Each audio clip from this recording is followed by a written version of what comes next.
the span of a week,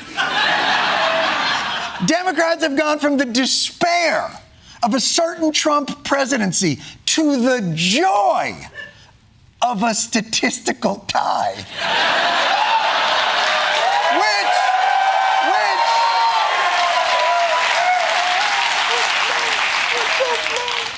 right now, that feels like victory.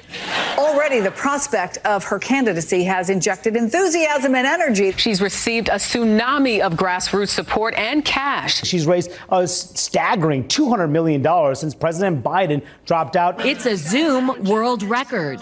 More than 100,000 white women mobilized for Vice President Kamala Harris. 100,000 white women.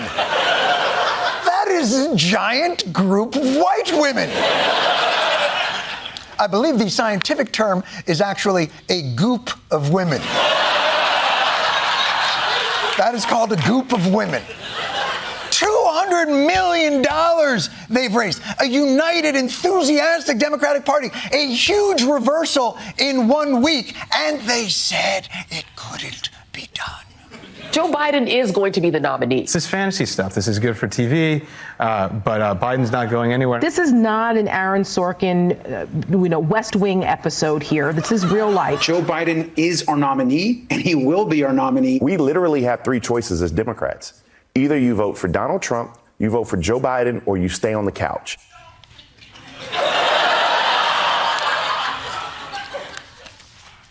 I think we know which one of those options J.D. Vance would opt for.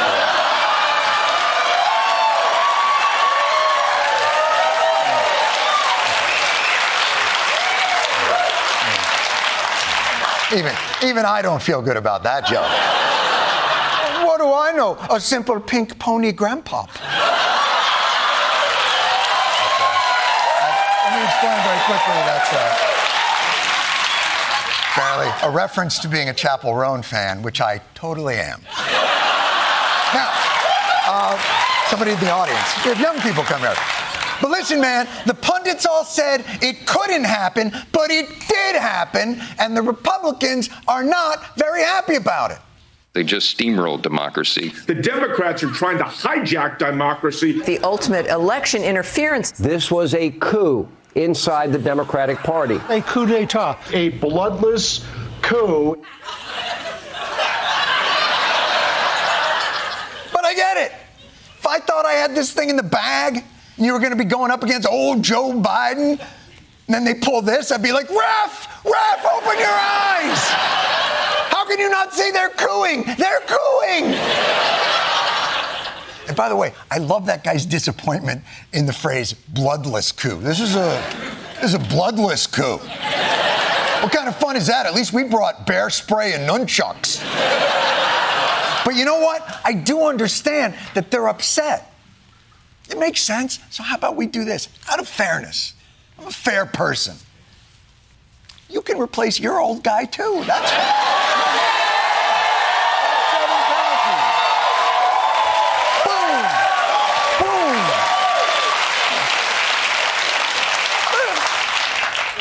Even Steven.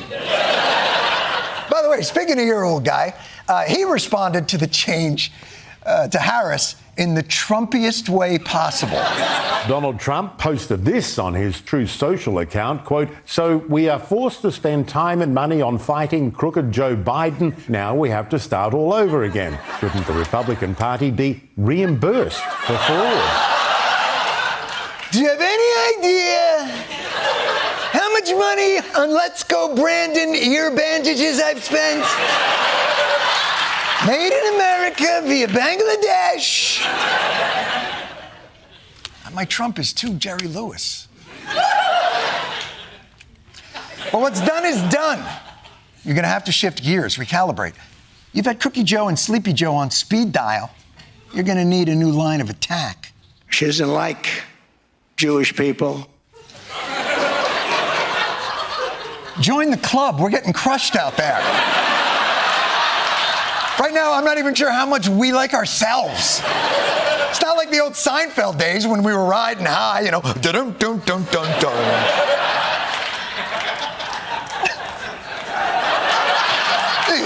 get a bagel in Iowa. Yeah, give me a schmear in Ames, Iowa. Brum, brum, brum, brum, brum. Of course, that attack may ring hollow, seeing as Kamala Harris's husband is, let me check my notes, Jewish. Do you have anything else that could denigrate all of Kamala Harris's accomplishments by suggesting it's merely the power of the Jezebel? It is relevant when a young candidate tries to sleep her way into politics and into power. And that is what it appears Kamala Harris did. She's never earned or won anything. Like she was legitimately handed her original posts in California state government because she was sleeping with Willie Brown. And then he backed her in her race for San Francisco DA. Okay, Squeaks. Listen, I don't know, guys. You're being awfully subtle here. Isn't there a grosser way you can say that? Kamala Harris, she's the original Haktua girl. That's the way she got where she is. That's what I'm talking about. That's the kind of substantive and elevated take from a guy who looks like he's one Mike's Hard Lemonade away from getting in a fight at his sister's wedding. You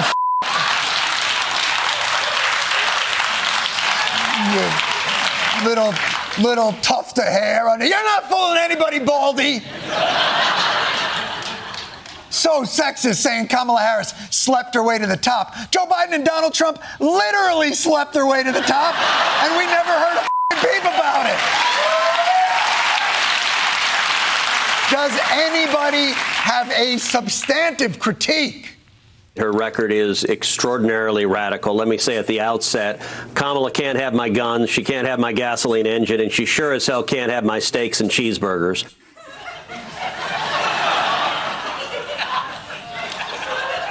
Sir, I don't want to be rude, but it does appear that you could at least share some of your cheeseburgers.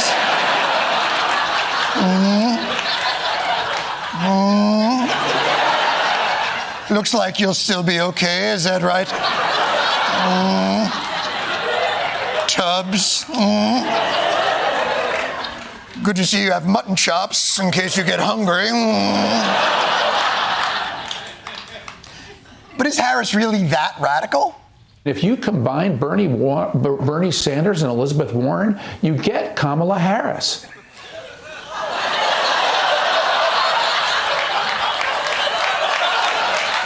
If you combine Bernie Sanders and Elizabeth Warren, you get Kamala Harris. That can't be. You know what? There is an app that actually does that. Can we? Neil Patrick Harris! Oh my God! It's Neil Patrick Harris! I love that guy! He's the best! Come on, guys. Nobody believes Kamala Harris is the second coming of Karl Marx. And even when they get substantive policy critiques, they undercut them immediately. Even when she was in California, she was very soft on crime. The same Kamala Harris, who as a California prosecutor and attorney general, put people in prison to use them as cheap labor. She's too soft on crime. She's too tough on crime. People, we open in 3 months. You're flailing. Dig deep. There's one final thing that nobody talks about. She's hated by people who work for her. Oh, my God. Are you kidding me? Everybody that worked for Kamala quit. A very aggressive, angry, bullying boss. She's not a nice person to work with. She's a terrible boss. Your candidate's Donald Trump. His catchphrase is literally, "You're fired." He's the Anna Wintour of authoritarian wannabes. Donald Trump hired 44 cabinet members. 75% of them want nothing to do with the guy. His Secretary of State called him a f***ing moron. His chief of staff said he's the most flawed person I've ever met. You know why he needs a new vice presidential running mate? I'll tell you what, he tried to get the last one killed. That's right. No! Terrible! They're flailing. You know what? If you want something done, do it yourself. Donald, you're going to have to hit Kamala with one of your magic nicknames. Laughing Kamala, Laffin apostrophe. Laughing.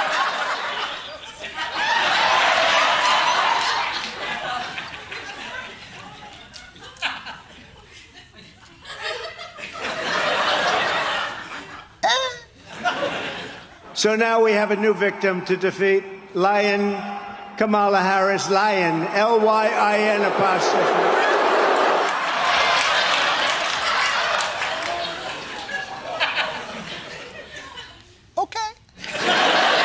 You know what? I hate to say it, guys, but you tried. You gave it your best. I kind of think you're going to have to go back to your classics. It's worked for you in the past. It's your comfort zone. I think you're going to have to play the hits. I think she was a DEI hire. 100%. She was a DEI hire. She would be the queen of DEI if she were elected. She is DEI. I think that this whole DE&I token hire of Kamala Harris has already been exposed. This woman, this disaster whose only qualification was having a vagina and the right skin color. So I guess she's black. Or is she? She's not African American. Her mother's from India. Her father's from Jamaica. She grew up in Canada. And she married a white Jewish guy, so she has no common experiences with black Americans. She's not one of you. She's not even married to one of you. She's also about as black as Rachel Dolezal. This is how desperate they are. Is she black? Is she Indian? Nobody knows. 2 races? In one person? Now I've seen everything.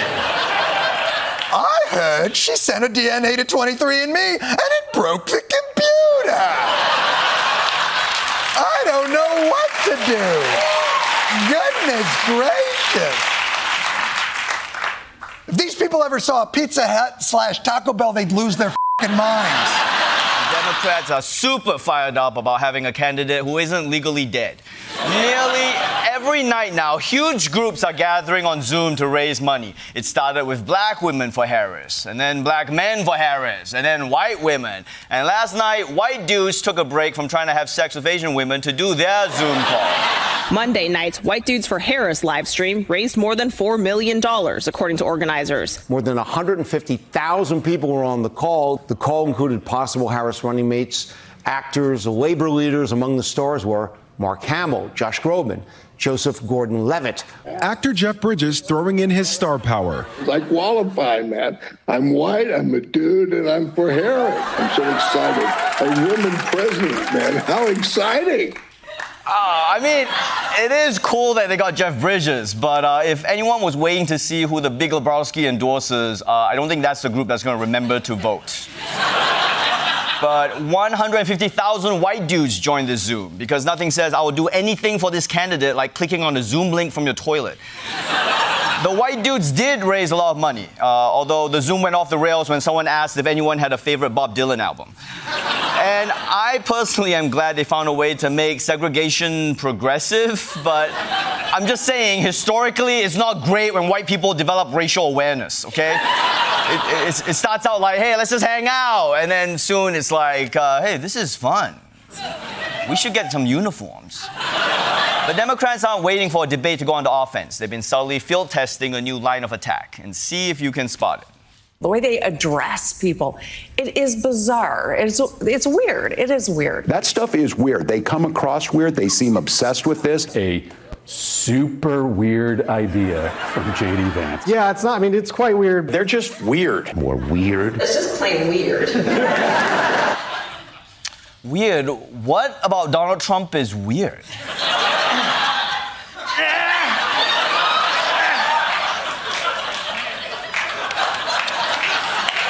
Yeah, I just don't see it. Now, calling someone weird is a bit of a downgrade from he tried to overthrow democracy.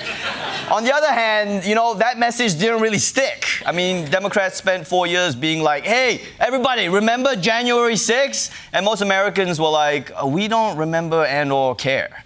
So now Democrats are like, hey, wasn't trying to overthrow the government kind of weird? Like, who even does that? And now people are like, yeah, I guess that is kind of weird. The best part about this line of attack is that there is no defense to it. I mean, you can't say, guys, I'm not weird. Because that sounds weird. And although Democrats have to be clear about what kind of weird they're referring to, because people could think they mean like cool weird, like David Bowie or Jeff Goldblum.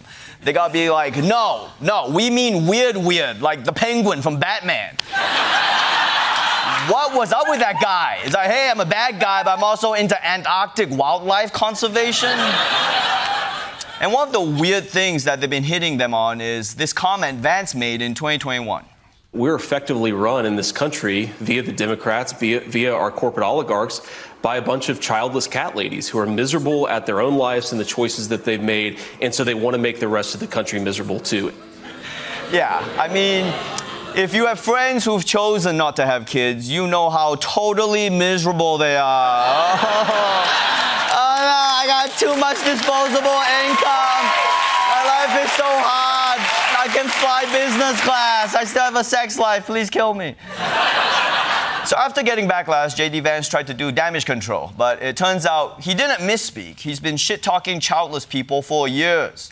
The controversial comments he made questioning the judgment of people without children, they were not a one-off. He told a crowd, quote, "Babies are good because we're not sociopaths." He appealed to donors by mentioning the, quote, "radical childless leaders in this country. Cat ladies must be stopped." You go on Twitter, and almost always the people who are most deranged and most psychotic are people who don't have kids at home. Yeah, of course they're deranged and psychotic. They're on Twitter. That's where they live. It doesn't matter how many kids you have. The most deranged person on Twitter has 45 kids. So today, Trump sat down with an interview with the National Association of Black Journalists, and things got off to a rocky start. A lot of people did not think it was appropriate for you to be here today. You have pushed false claims about some of your rivals, from Nikki Haley to former President Barack Obama, saying that they were not born in the United States, which is not true.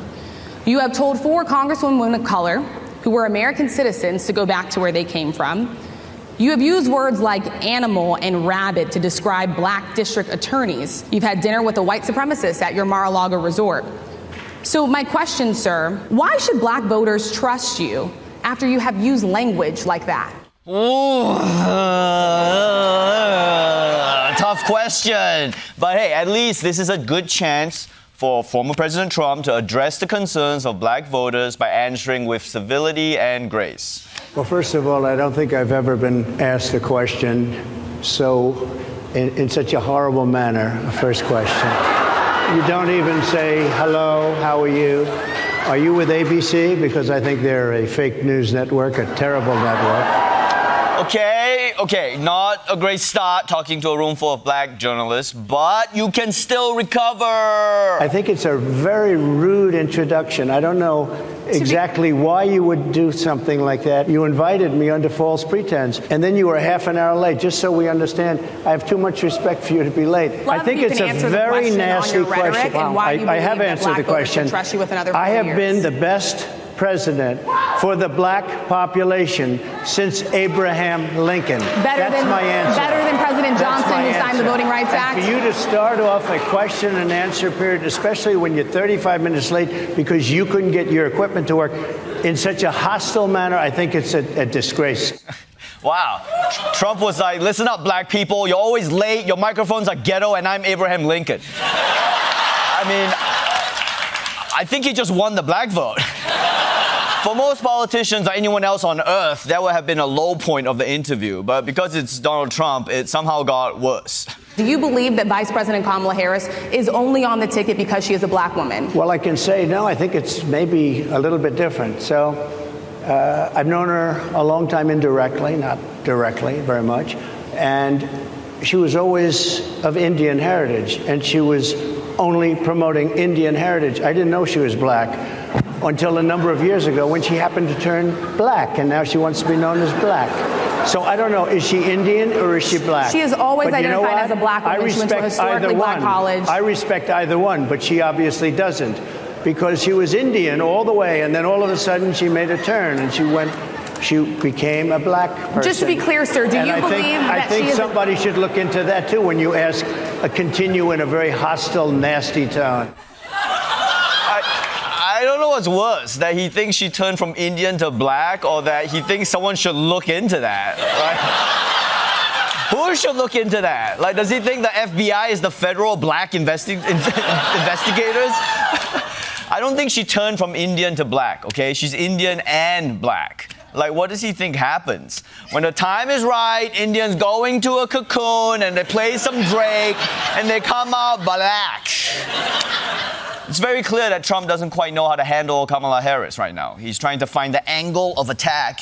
And today, he was hitting her race. Yesterday, he was hitting her age. She is younger. I mean, she's 60 years old. A lot of people, I didn't realize she was 60. I thought she was a little younger. But she's 60. I guess Trump just discovered that black don't crack. I mean, this is going to be the first time he does birtherism as a compliment. Like, show us your birth certificate because you don't look a day over 50, okay? So just drop the skincare routine, girl. I bet Trump spent the rest of the day just Googling how old other black people are. Like, Morgan Freeman, 200 years old, question mark? To be fair, Trump does have some substantive criticisms of Kamala, but he can't seem to say them without making it gross and personal. Like when he was asked about how she would do in negotiations with foreign leaders. How would they consider a Harris presidency? Just in geopolitics. I think they'll walk all over her.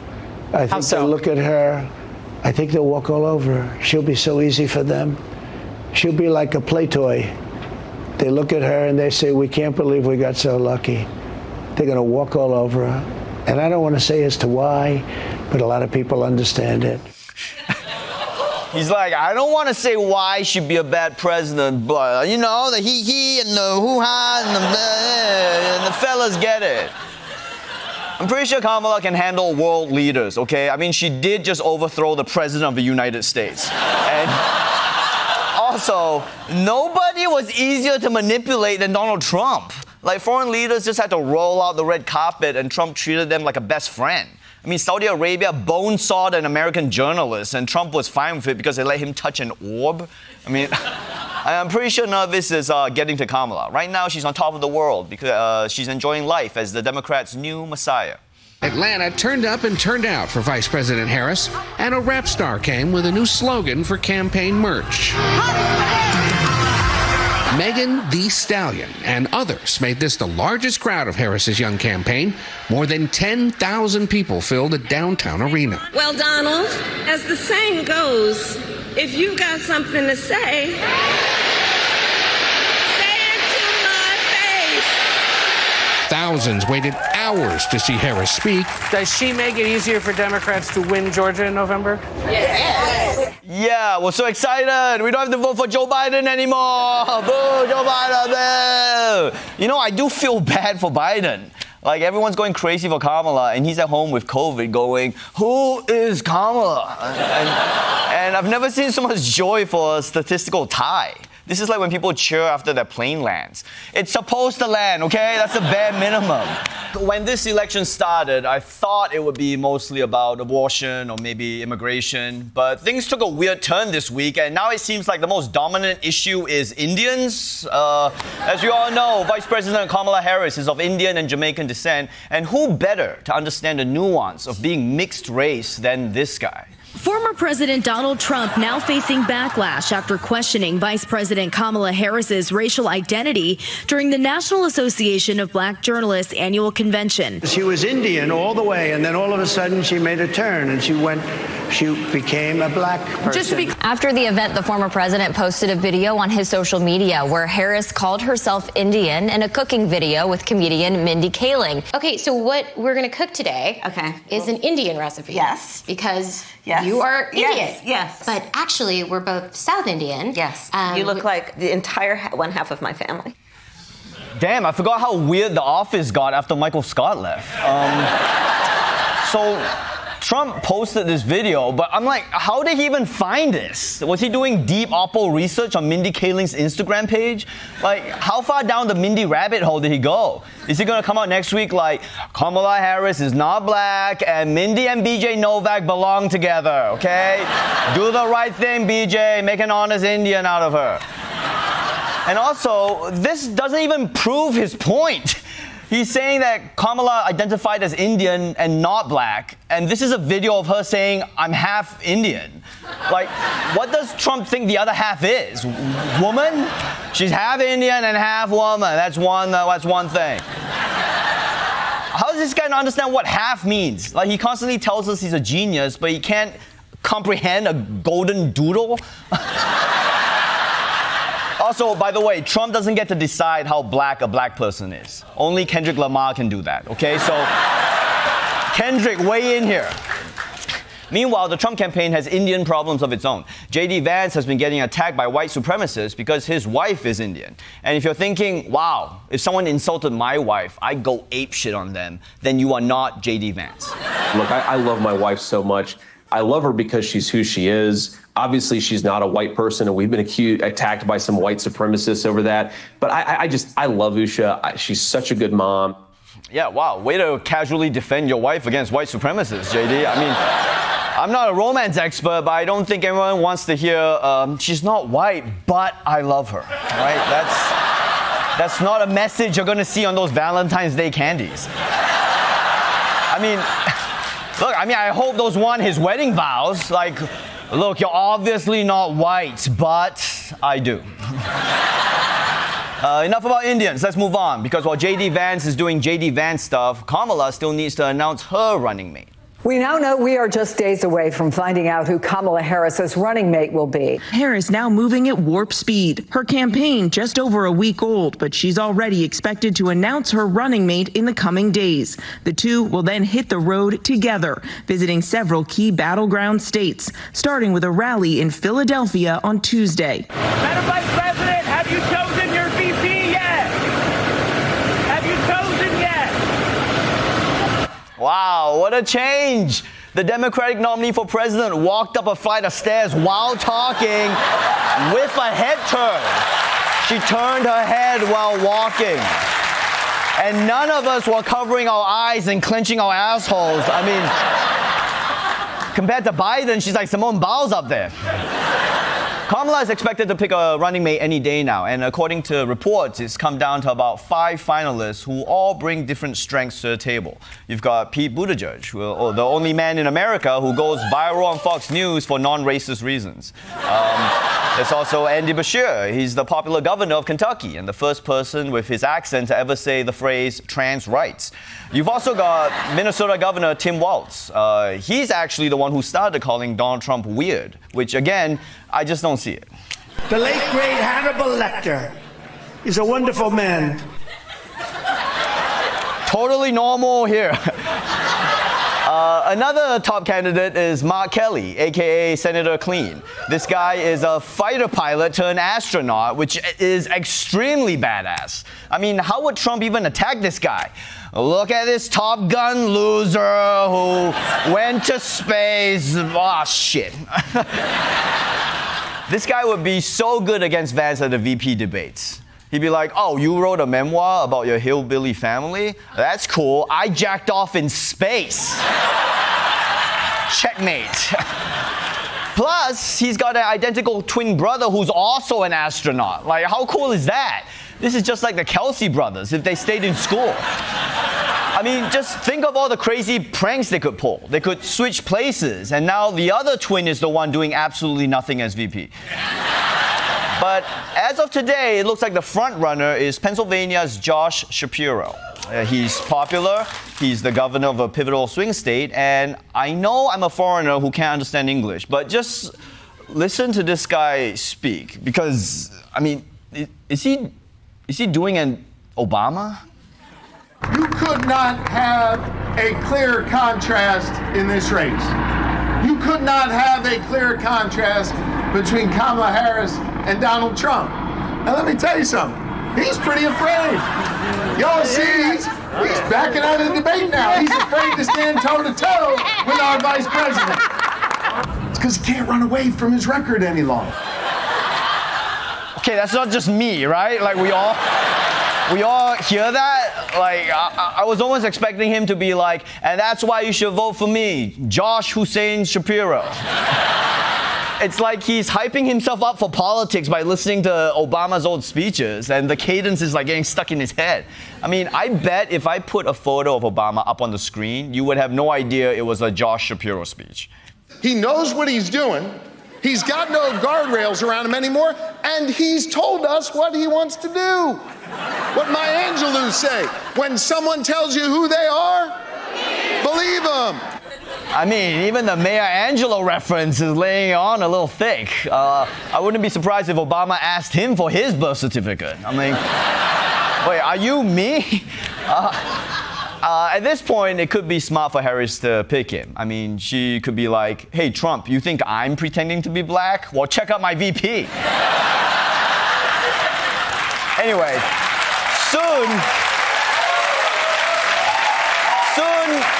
we'll know which one of these guys it is. And there were some other names thrown around like Gretchen Whitmer or Wes Moore or Gina Raimondo, but there's just something about them that the news media doesn't think will work. It sure would help if there was a reassuring white guy who looked like most of our past presidents to help her out. She needs a Southern white male to balance out the ticket. She's going to need a white male. And if you can get one from a swing state, I think it's really important. I do wonder if it is inevitable that this is a white man summer as far as it concerns Kamala Harris's running mate. I mean, that is so blunt. At least be subtle about it. They should say, like, hey, if Kamala wants to win, she needs somebody who wears cargo shorts and can play Wonderwall on the guitar. And